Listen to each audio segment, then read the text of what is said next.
اگر اتفاقی برای این ویدیو بیفته من نمیتونم یه بار دیگه این ویدیو رو ضبط کنم و مجبور میشم این ویدیو رو کامل ببوسم و بذارمش کنار. خوش اومدید به یه ویدیو دیگه از رن کورنر. اسم من رنه و خیلی خوشحالم که امروز هم با من اینجایید و دارید این ویدیو رو میبینید. اگر دارین فکر میکنید که چرا قیافه من این شکلیه و من چرا با این قیافه ظاهر شدم، به خاطر اینکه این ویدیو احتمالاً قرار بود برای هالووین باشه، ولی من مریض شدم و یه سری کارا پیش اومد که نتونستم ویدیو رو ضبط کنم. برای این هالووین اور نات ما مجبوریم این ویدیو رو بگیریم. امروز می‌خوایم در مورد تیم برتون و کارهایی که انجام داده صحبت کنیم و اینکه چرا این آقا انقدر مشهور و معروف و به خاطر استایل شناخته شده است و اینکه کارهاش از چه الهام میگیره و کلا مسیر زندگیش چجوری بوده که به اینجا رسیده. بسته به مودم اصلا راجبش مطمئن نیستم. ممکنه که راجب استایل‌های آیکونیکی که تیم برتون توی فیلماش استفاده کردم صحبت کنیم. من یه چیزی هم آماده کردم که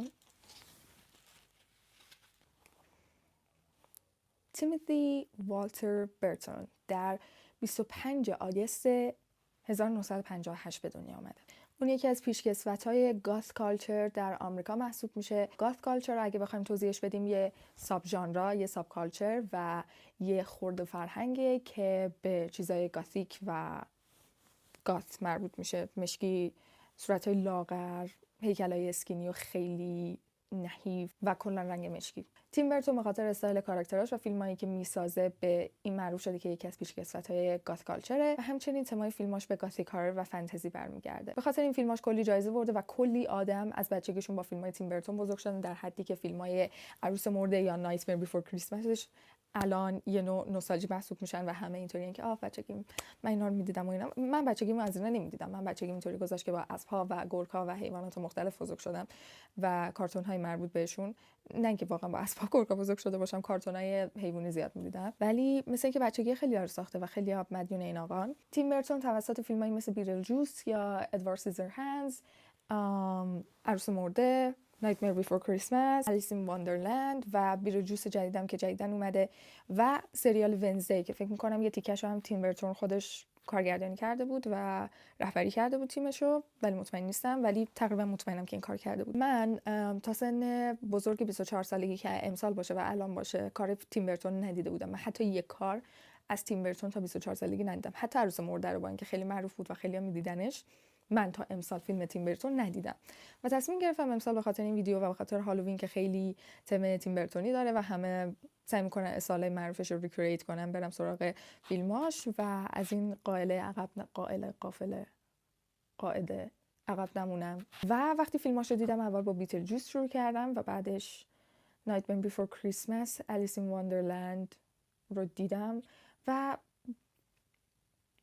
من فکر کنم از استایل تیم برتون خوشم نمیاد. من کلا آدمی نیستم که با استاپ موشن و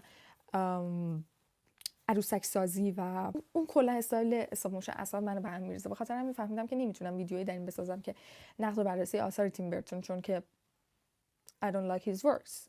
بنابراین اومدم به جنبش‌های هنری که ازشون الهام گرفته و استایل آیکونیکش یه ویدیو بسازم. تیم برتون از جوونیش و اصلا اون بچگیش به استاپ موشن اینا علاقه داشته، اینطور که معلوم بوده و وقتی که دیزنی بهش یه شغلی پیشنهاد میکنه که انیماتور اونجا بشه، بهش یه تیکه انیمیشن سازی فکر کنم میدن و اونجا مشغول به کار میشه و دیزنی خیلی زود فیلماشو اسپانسر میشه و اونا رو حمایت میکنه. ما اینجا نمیخوایم راجع به کارهای زود و خیلی قدیمی تیم برتون صحبت کنیم و کلا این ویدیو راجع به کارهای تیم برتون به صورت جنرال نیست، ولی تیم برتون قبل اینکه معروف بشه چند تا انیمیشن خیلی کوتاه برای دیزنی ساخت و بعد از اون تونست با بازیگرهای خیلی بزرگی کار کنه و اون بازیگرها رو هی توی فیلماش کست میکرد، مثل وینونا رایدر، جانی دپ، هلنا فلانی که نمیتونم هیچ وقت اسمشو بخونم. سلام. استایل آیکونیک تیم برتون رو میشه به اکسپرسیونیسم آلمان ربطش داد. جنبش هنری که تیم برتون خیلی ازش استفاده کرده و الهام گرفته اکسپرسیونیسم آلمانیه. اگر به سینمای اکسپرسیونیسم آلمان نگاه کنیم میبینیم که کاراکترهای تیم برتون دقیقاً مثل کاراکترهای توی سینمای اکسپرسیونیسم آلمان گروتسک و خیلی یه جوری با خطای خاص و خیلی نورها و روشنایی‌ها با ظلمات و سایه‌های مشخص شده هستن، دقیقاً مثل این عکس‌ها. تیم برتون هم خودش همیشه آدمی بوده که روی پاپ کالچر تاثیر داشته و کاراکتراش و غیر از اون استایل گاس و الترناتیوی که همیشه دارن از چیزهای دیگه هم خیلی الهام گرفتن. بین اول راجع به اکسپرسیونیسم آلمان حرف بزنیم. اکسپرسیونیسم آلمان بیشتر یه جنبش هنری توی دهه 20 بوده، 1920، که به واسطه سینما کنترل می شده و بیشتر تو حوزه سینما بوده. این نوع سبک هنری بیشتر با کنتراست شدیدش بین روشنایی و تاریکی شناخته میشه، یا معماری رویاوارگونه‌اش، خطای کج و منحنی که داره و اون معماری این که ساختمان‌های خیلی بلند به صورت کج بالا رفتن و خیلی لاغر و بلند دیده میشن. این هم یکی از المان‌هایی که اکسپرسیونیسم آلمان خیلی باها شناخته شده و جوری که کاراکترها به تصویر کشیده میشن معمولا خیلی اگزاجره شده و اغراق شده هستش. فیلمایی که توی اکسپرسیونیسم آلمان خیلی بهشون اشاره میشه رو میتونیم به مطب دکتر کالیگاری که فکر کنم عکسش اینه و یا نوسفراتو میتونیم اشاره کنیم از فیلمایی که خیلی مشهورن توی این سبک. و اما اگه بخوایم راجع به این صحبت کنیم که اکسپرسیونیسم آلمان اصلا از کجا اومد، از اونجایی که هنر یه زمان معمولا واکنش و ریاکشنیه به تحولات اون جامعه و تحولات اون زمانه، میتونیم بگیم که اکسپرسیونیسم آلمانی بعد از جنگ جهانی اول به وجود اومد. جنگ همیشه یه فرصتیه که بعد از اون مردم فقط میخوان که از دنیای واقعی دوری کنن و چون دنیای واقعی پر از بدبختی و مصیبت و بیچارگیه، دیگه دلشون نمیخواد به اون دنیا برگردن و هر کاری میکنن که از اون دنیا فاصله بگیرن و این همیشه خودش رو توی هنر نشون میده. اکسپرسیونیسم آلمان با به تصویر کشیدن کاراکترهای اغراق شده و فضاهایی که خیلی اگزاجره شدن و وجود خارجی ندارن این رو داره بهمون نشون میده. و سبک اکسپرسیونیسم حتی توی نقاشی هم همیشه سبکیه که احساسات انسانی به طور خیلی اغراق شده دوباره خودشون رو نشون میدن. مثلا اگه تو میخوای خودت ناراحت نشون بدی صرفا اینطوری نمی‌کنی. احتمالاً آرایشی که داری و میکاپی که داری همیشه اینطوریه. و توی فیلم‌های اکسپرسیونیسم آلمان مثل مطب دکتر کالیگاری، ساختمان‌ها و خط‌ها و معماری که می‌بینیم همیشه خبر از سر درون کاراکترامون میده که چقدر آشفتن و چقدر به هم ریختن و سربار نیستن و کج و کلن. این فیلم به خصوص داره نشون میده که چجوری همه کاراکترها دارن با انزایتی و ترس دست و پنجه نرم میکنن و معماری و ست خودش نوعیه که چجوری به مخاطب بفهمونیم که این کاراکترها چه نوع احساسی رو الان دارن تجربه میکنن. طراحی لباس تو این فیلم ها هم قراره که به اون کنتراسته و به اون کج و کوله بودن کمک کنه. معمولا لباسا خیلی کنتراست رنگی بالایی دارن و به اون سایه های بلندی که ما تو این فیلم ها میبینیم کمک میکنن.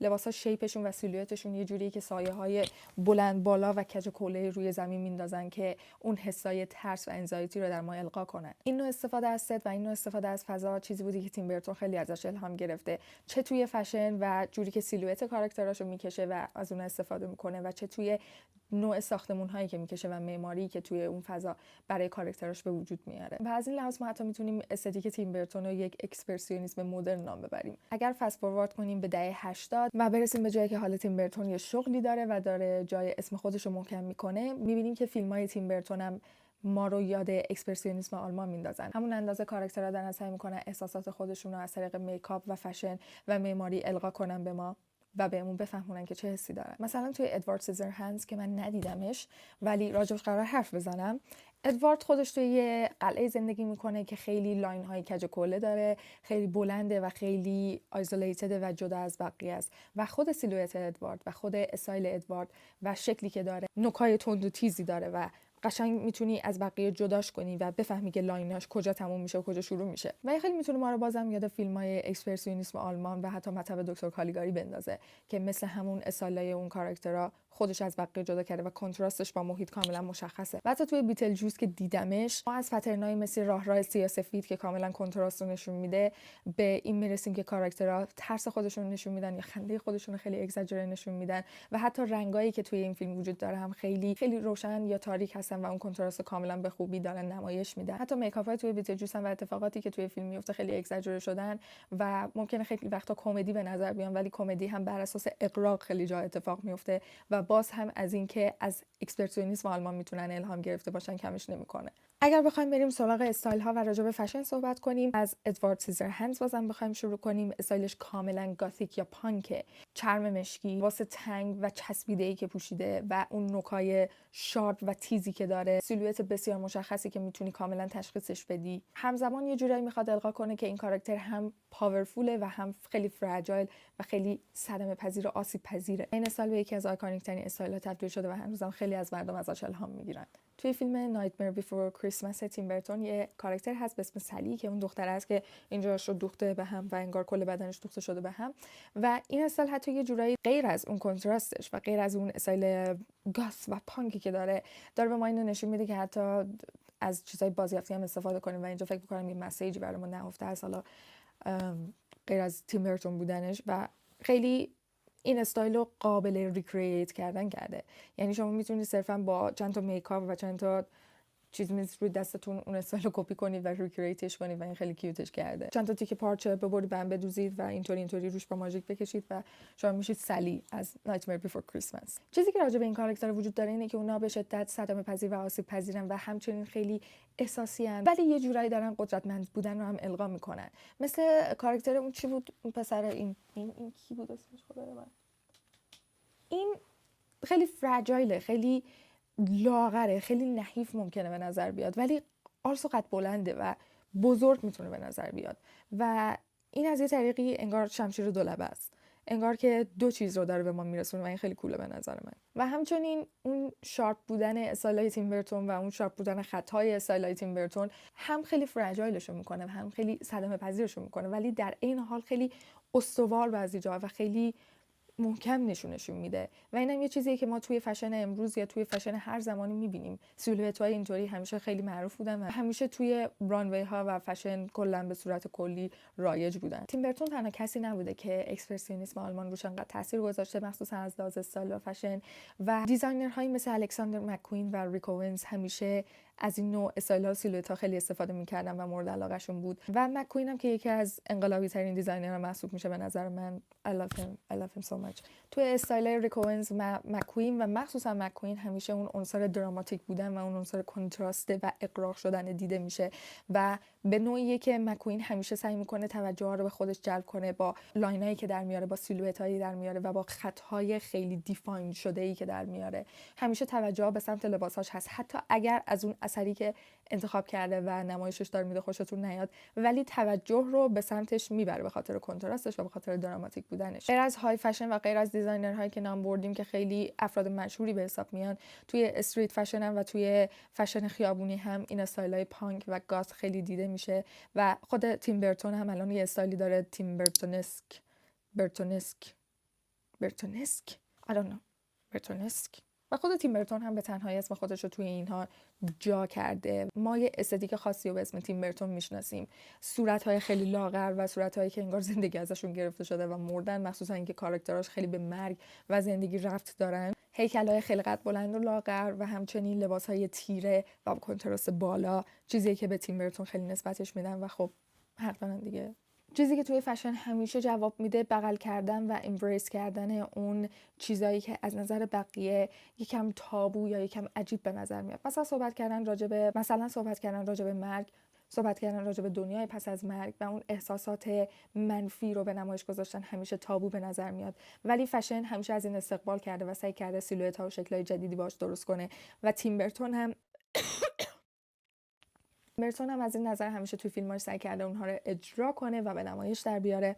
بنابراین اصلا تعجبی نداره که این دوتا هم رو پیدا کردن و هم از لحاظ فشن، هم از لحاظ ست دیزاین و هم از لحاظ تفکر چیزی رو امبریس کردن و چیزی رو دنبال کردن که در کور اصلی خودش به همون عجیب بودن و تابو نشمردن چیزای عجیب برمیگرده و اون چیزی نیست جز اکسپرسیونیسم آلمان. این سبک و سبکی مثل استتیک تیم برتون و کلاً اگزاجره شدن و داشتن اون کنتراست، تابو نشمردن اینجور سبک‌ها و اینکه بتونیم خودمون رو اکسپرس کنیم و بتونیم خودمون رو ابراز کنیم و همچنین سبک‌های و فردیت خودمون رو جشن بگیریم خیلی خیلی میتونه مهم باشه و توی فشن آوانگارد و های فشن و حتی دنیای تینیجرها و آدمای معمولی خیلی خیلی تاثیر گذاشته و تونستن استایل خودشون رو پیدا کنن و فرهنگی که اونا رو تابو نمیدونه یا عجیب نمیدونه رو جشن بگیرن. اما بعد بریم از آلمانی‌ها تشکر کنیم. درسته که مدت زیادی دنیا رو خراب کردن، ولی نمیدونم. راستی میدونستید تابلو جیغم مال اکسپرسیونیسم آلمان دیگه؟ میدونستید دیگه؟ این بود ویدیویی که میخواستم برای هالووین ضبطش کنم و 3 هفته یا 2 هفته بعد هالووین تونستم ضبطش کنم و متاسفانه نشد، ولی اشکال نداره، هیچی از دست ندادیم، ما هیچ ارزشی ازمون کم نشد و امیدوارم که خوشتون اومده باشه. حتما برام نظر بذارید که کدومی از فیلم‌های تیم برتون رو دوست دارید و یا حتی کدومی از فیلماشو دوست ندارید. راجع به کاراکتر خود تیم برتون چی فکر می‌کنید و اینکه چرا فکر می‌کنید که تیم برتون تا این حد معروف شده. و البته الان شنیدم مردم دارن کنسلش میکنن، ولی خب نظر خودتون رو بگید، نظرتون رو بگید و اگر ایده‌ای واسه ویدیوهای بعدی دارین حتما با هم در میون بذارید. خوشحال میشم که بشنومشون و اینکه بازم خیلی ممنونم و دوستتون دارم و خدافظ.